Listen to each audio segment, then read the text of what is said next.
Hi, Don. Thanks for your time today. So, why don't you tell me a little bit about this Sportster that you have here? Well, actually, it's not a Sportster. A common mistake. It's an FXR. Harley Davidson made FXRs from 1982 to 1994. They're a great handling bike. Um, that's almost their claim to fame is their handling. But back in the late 70s, early 80s, when um, Harley Davidson was not in great shape, almost out of business, they needed a new motor to update their shovel head and a new bike to maybe bring new riders in. Guys that are riding Moto Guzzies and BMWs and maybe Triumphs and Nortons that they were also belly up looking for new bikes. Maybe get a few people who are riding Honda CB 750s or whatnot. So they designed a new frame.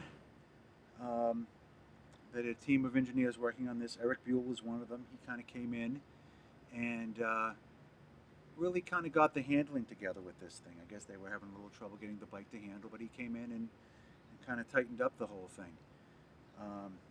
This was also originally designed to have the new motor in, the Evo motor, the Evolution motor, to replace the shovel head. But when it was released in 1982, the motor wasn't ready. So they put the shovel in for the first 2 years. And the shovel was a little smaller, so it didn't fit quite well. There was a lot of space around the motor, which a lot of people didn't like. A lot of traditional Harley riders thought looked funny or odd. They also thought it looked funny because of just the layout with the frame, the triangle under the seat. Just the whole design of the frame just seemed to be a little bit not traditional. And they weren't really weren't great sellers, Certainly, they weren't flying out the showroom floor.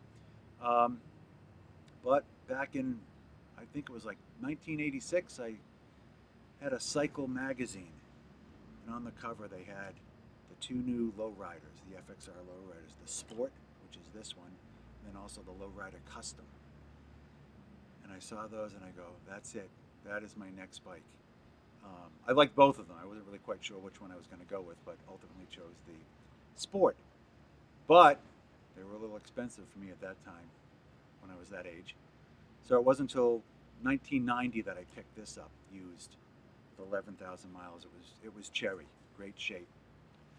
I've had it since 1990. I did a major makeover, I guess, in 2001, 2002 over that winter.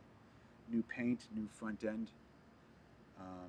Actually, I had a little accident, so I needed a new front end and new tanks, and I decided just to repaint it. I saw this color and said, "Yep, let's go with that."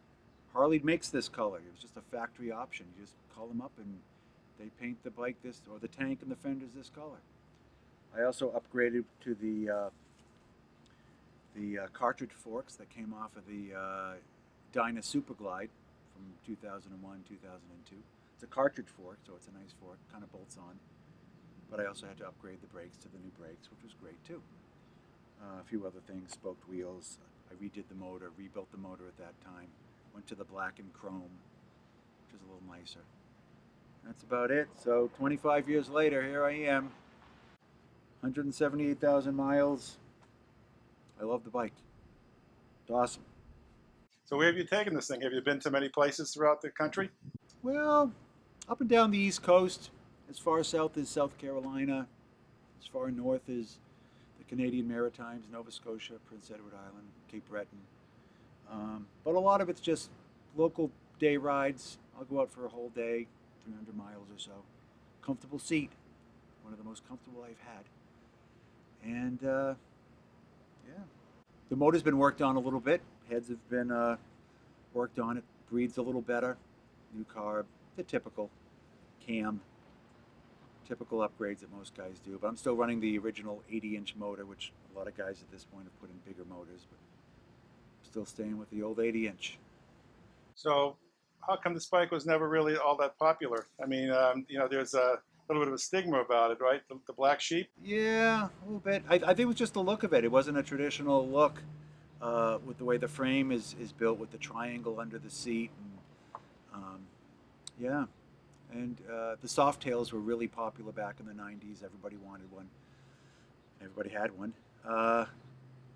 Yep, and then they gave way to the Dynas, which replaced these. They had a different frame, and the frame was cheaper to build, easier to build, and it had that traditional Harley look from the '70s, like the old Superglides and Lowriders. So they phased these out. They did reintroduce them in '99 and 2000. They ran a few special editions. The Fxrs II, the Fxrs III, and the Fxrs IV in '99 and 2000. Yeah, that's it. But they're making a little bit of a comeback. They're getting a little more popular. A lot of the kids are getting them. When we were out earlier today taking pictures and videos of the bike, I saw a lot of motorcyclists go by and like take double takes and triple takes of the bike. Do you think they recognized what the bike was, or they were surprised to see it? Or Yeah, maybe people who did that might know it's an FXR. I did see one guy, he was actually on an FXR, so he kind of knew what it was. But most Harley riders don't really look at these things. The black sheep. the black sheep of the family? Well, thank you very much for your time. Had a lot of fun today. Thank you. It was a pleasure. Okay.